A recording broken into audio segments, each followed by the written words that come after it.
ខ្ញុំបាទសូមលំអរកាយគោរពនិងជម្រាបសួរពុកម៉ែបងប្អូននិងទស្សនិកជនជាទីគោរពនៅថ្ងៃនេះខ្ញុំបាទសូមពំនាំអារម្មណ៍ពុកម៉ែបងប្អូននិងទស្សនិកជនមកតាមដានស្ដាប់នៅជោគជតារិស័យប្រចាំថ្ងៃដែលខ្ញុំបាទតែងតែធ្វើការអានជូនជារៀងរាល់ថ្ងៃដូច្នេះសូមពុកម៉ែធ្វើការ comment នៅលេខសំណាងនិងធ្វើការចុច like មួយសូមឲ្យសម្រេចដូចបងគិតបងការងារអ្វីសូមឲ្យជោគជ័យដោយសេចក្តីប្រាថ្នាសាធុសាធុសាធុសូមកុំឲ្យខាតពេលយូរសូមរីករាយតាមដានស្ដាប់នៅហោរាសាស្ត្រប្រចាំថ្ងៃប្រហោះនេះជាមួយ Channel ស៊ូស៊ីខ្ញុំបាទដោយតទៅឆ្នាំជូតកណ្ដុរនោមលៀបសំណាងអបរាជចិញ្ចឹមជួបតែរឿងល្អក្នុងផ្ទះមានលៀបមានសំណាងនិងជួបតែមនុស្សជួយជ្រោមជ្រែងរាល់ភារកិច្ចនិងសេចក្តីប៉ងប្រាថ្នាបានសម្រេចម៉ោងនោមលៀបសំណាងគឺម៉ោង 6 ព្រឹកដល់ម៉ោង 6 ល្ងាចពណ៌នោមលៀបសំណាងគឺពណ៌សនិងក្រហមលេខនោមលៀបសំណាងគឺ56និង88សូម comment 799យកលៀបសម្បត្តិមហាសេដ្ឋីនៅថ្ងៃនេះលោកអ្នកមានអារម្មណ៍ភ្លឺថ្លាហើយពិសេសអាចមានដំណឹងល្អថែមទៀតផងក្រៅពីនេះបើមានការប្រកបការងារតែងតែត្រូវចវាយនាយឬអ្នកគ្រប់គ្រងពេញចិត្តដែលផ្ដល់ផលប្រយោជន៍អ្វីមួយឲ្យសប្បាយចិត្តផងចំពោះអ្នកប្រកបមុខរបរជួញដូររកស៊ីវិញមានការចម្រើនលូតលាស់និងបើចង់រើសទីកន្លែងលក់ដូរឬផ្លាស់ទីកន្លែងលក់ដូរអ្វីមួយក៏តែងតែផ្ដល់ផលល្អមកវិញផងដែររាយបញ្ហាសេចក្តីស្នេហាប្រុសស្រីមានការសោកស្ដាយនិងផ្អែមល្ហែមប្រពៃណាស់ឆ្នាំឆ្លូវគោនោមលៀបនោមជ័យនោមសុភមង្គលសម្រាប់រាល់ភារកិច្ចនិងសេចក្តីប៉ងប្រាថ្នាបានសម្រេចហើយអនាគតខ្លាយជាអ្នកមានទ្រព្យស្ដុកស្ដម្ភម៉ោងនោមលៀបសំណាងម៉ោង 8 ព្រឹកដល់ម៉ោង 7 យប់ពណ៌នោមលៀបសំណាងពណ៌ផ្ទៃមេឃនិងពណ៌ស្វាយលេខនោមលៀបសំណាងលេខ 2 និងលេខ 23សូម comment លេខ 555យកសម្បត្តិលៀបមហាសេដ្ឋីជាន់ខ្ពស់នៅថ្ងៃនេះដោយសារឌូរិស័យរបស់លោកអ្នកសតចោះហេតុនេះយកល្អលោកអ្នកត្រូវតែប្រកបកិច្ចការងារចាស់ឬកិច្ចការងារដែលនៅសេសសល់ពីមុនមកក៏ប្រសើរដែរក្រៅពីនេះបើលោកអ្នកមិនត្រូវខ្វាយខ្វល់ជាមួយក្រុមមនុស្សដែលពីព្រោះថាងាយនឹងកើតបញ្ហាអាក្រក់ណាស់ដែរក្រៅពីនេះបើមានការណាត់ជួបជាមួយនរណាម្នាក់ក៏បីទៅមុនពេលវេលានិងត្រៀមឯកសារឲ្យបានរៀបរយរាយអ្នកប្រកបមុខរបរជួញដូររកស៊ីវិញការជួញដូរទីជាតិឆ្ងាយពុំសូវគួរប្រសើរប៉ុន្មានទេគួរមានការប្រយ័ត្នប្រយែងបន្តិចពីព្រោះថាមានតែក្រុមមនុស្សចាំផ្ដួលរំលំអ្នកដោយក្តីឈ្នានីសរាយបញ្ហាសេចក្តីស្នេហាប្រុសស្រីកបីកុំលែងល្បែងមេះម៉ោះច្រើននាំកើតរឿងសៅហ្មងមានតែបញ្ហាប្រទៀងប្រទើសជាមួយគ្នាតែប៉ុណ្ណោះឆ្នាំខាលខ្លាសេដ្ឋីចិញ្ចឹមមានប្រាជ្ញាឆ្លៀសវៃមានគំនិតភ្លឺថ្លាហើយអនាគតខ្លាយជាអ្នកមានអំណាចម៉ោងនោមលៀបសំណាងម៉ោង 4 ព្រឹកដល់ម៉ោង 5 ល្ងាចពណ៌នោមលៀបសំណាងពណ៌ទឹកក្រូចនិងពណ៌ឈាមជ្រូកលេខនោមលៀបសំណាងលេខ 1 និងលេខ 9សូម comment លេខ 222យកលៀបសម្បត្តិមហាសេដ្ឋីនៅថ្ងៃនេះការប្រកបការងារឃើញថាមានការជឿនលឿនទៅមុខយឺតហើយពិសេសងាយកើតបញ្ហាប្រទែងប្រទើសជាមួយអ្នកដតីថែមទៀតផងចំពោះអ្នកប្រកបមុខរបរជួញដូររកស៊ីលោកអ្នកត្រូវចេះសន្សំទ្រព្យដែលល្អោចឡើងទៅកុំខំប្រមូលតែទ្រព្យធំព្រោះថ្ងៃនេះសម្បូរទៅដោយទ្រព្យដែលល្អោចតែប៉ុណ្ណោះរីការធ្វើដំណើរទីជិតឆ្ងាយពុំក៏បីសេពល្បែងសីស្រាព្រោះមានតែនាំទុកសោកមកវិញប៉ុណ្ណោះរីឯបញ្ហាគូស្នេហ៍ប្តីប្រពន្ធកំណោះក្រមុំមានដំណើរការថយក្រោយនិងប្រឆាំងគ្នាច្រើនឆ្នាំថោះទន្សាយមាសមានបារមីដេចជាប្រាជ្ញាឆ្លៀសវៃមានគេជួយជ្រោមជ្រែងអនាគតខ្លាយជាអ្នកមានទ្រព្យនិងមានអំណាចម៉ោងនៃលៀបសំណាងម៉ោង 5 ព្រឹកដល់ម៉ោង 6 ល្ងាចពណ៌នោមលៀបសំណាងពណ៌សនិងខ្មៅលេខនោមលៀបសំណាងលេខ 1 និងលេខ 55សូម comment 888យកលៀបសម្បត្តិសំពៅលួងនៅថ្ងៃនេះបើលោកអ្នកមានការចាត់ចែងកិច្ចការងារចាស់ឬកិច្ចការងារដែលនៅសេសសល់ពីមុនមកក៏តែងតែផ្ដល់ផលល្អនៅពេលក្រោយវិញជានិច្ច ចំពោះអ្នកប្រកបមុខរបរជួញដូររកស៊ីវិញមានការចម្រើនទៅមុខដូច្នេះជាឱកាសល្អក្នុងការផ្លាស់ប្ដូរមុខរបរឬបើកធ្វើចំនួនតូចធំបំផុតរាយការណ៍ធ្វើដំណើរទីជិតឆ្ងាយជួបតែសេចក្តីសុខផ្សេងផ្សានដោយសពមួយដងរាយបញ្ហាសេចក្តីស្នេហាប្រុសស្រីមានភាពយកចិត្តទុកដាក់និងផ្អែមល្ហែមចំពោះគ្នាប្រពៃឆ្នាំរោងនាគរាជមានរិទ្ធមានអំណាចអ្នកតែងតែមានគំនិតជ្រះថ្លាប្រាជ្ញាវាងវៃប្រាថ្នាអ្វីបានសម្រេចធ្វើការតូចធំរមែងមានអ្នកគាំទ្រទំនុកបំរុងសពបែបយ៉ាងម៉ោងនៃលៀបសំណាងម៉ោង6ព្រឹកដល់ម៉ោង8យប់ពណ៌នំលៀបសំណាងពណ៌ខ្មៅនិងស្វាយលេខនំលៀបសំណាងលេខ33និងលេខ55សូមខមមិន168យកលៀបសម្បត្តិមហាសេដ្ឋីនៅថ្ងៃនេះផ្ដល់ផលល្អសម្រាប់ទំនាក់ទំនងការងារឬរៀបចំពិធីអ្វីមួយផងដែរចំពោះអ្នកប្រកបមុខរបរជួញដូររកស៊ីបើលោកអ្នកចង់បើកហាងថ្មីឬផ្លាស់ប្ដូរមុខរបរថ្មីជាឱកាសល្អប្រពៃផងដែរព្រោះថាអាចនឹងមានការជឿនលឿនគ្រាន់គួរសមរាយការណ៍ធ្វើដំណើរទីជិតឆ្ងាយជួបភាពសុខដុមទាំងពេលទៅនិងពេលត្រឡប់មកវិញរាយបញ្ហាសេចក្តីស្នេហាប្រុសស្រីមានភាពស្រស់ស្រាយនិងផ្អែមល្ហែមគួរជាទីកក់ក្ដៅផងឆ្នាំម្សាញ់ពស់ទេវតានាំលៀបអបរាជចិញ្ចឹមមានជ័យជំនះមានមនុស្សស្រឡាញ់រាប់អានច្រើនម៉ោងនាំលៀបសំណាងម៉ោង4ព្រឹកដល់ម៉ោង7យប់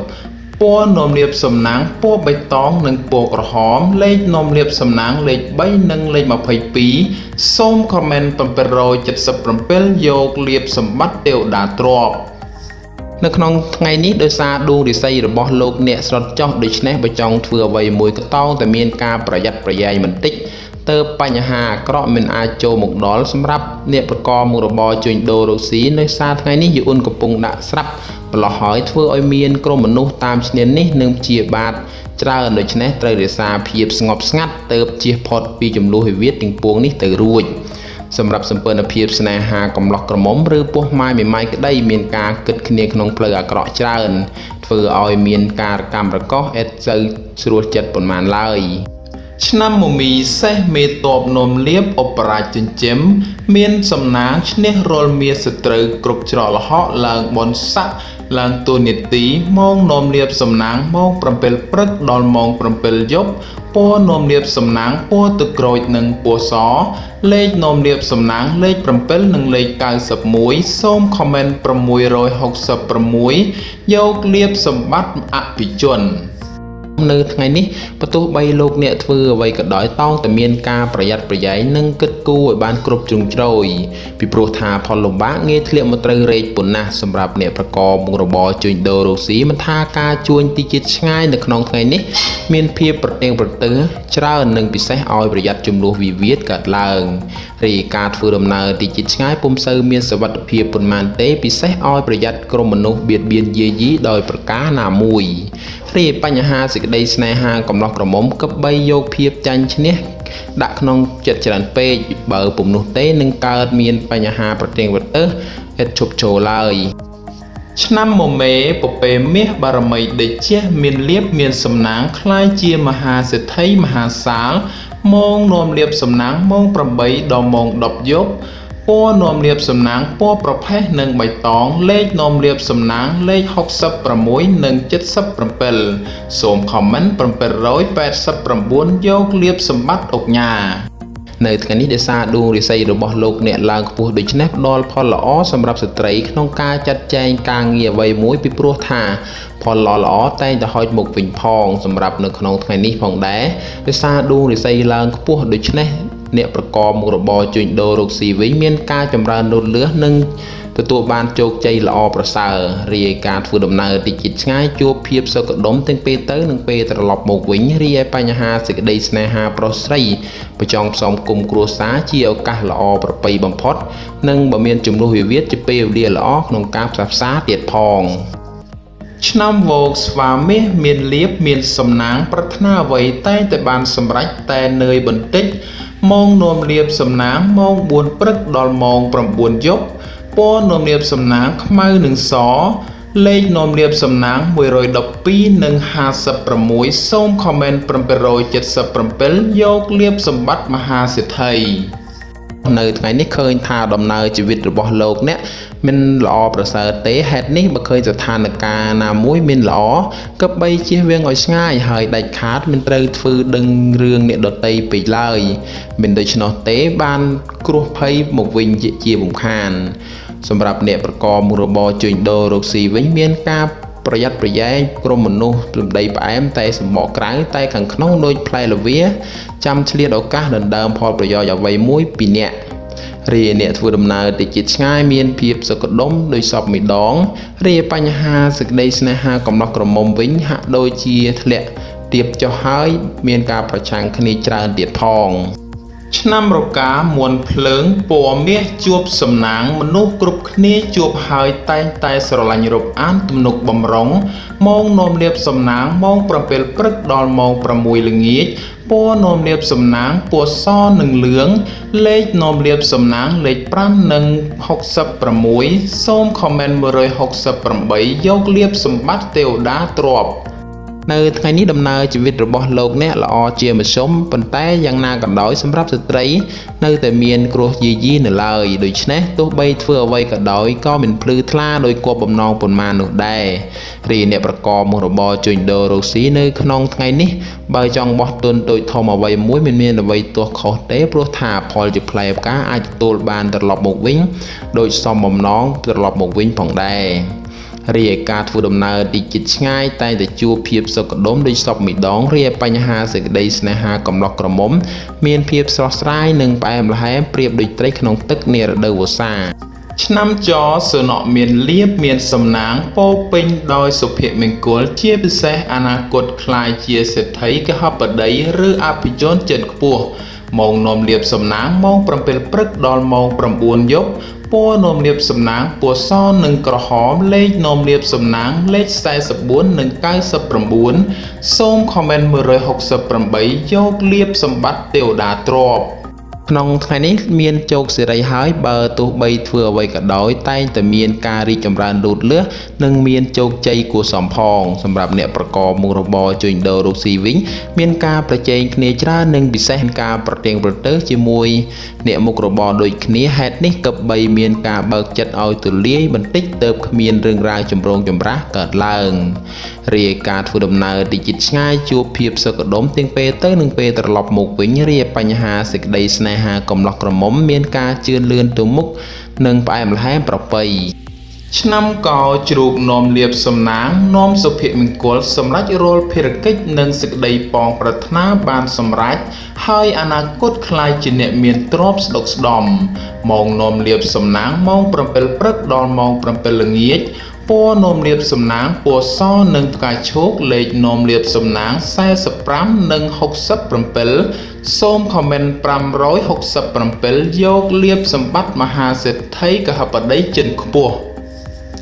នៅថ្ងៃនេះដំណើរជីវិតរបស់លោកអ្នកឃើញថានៅតែល្អប្រសើរ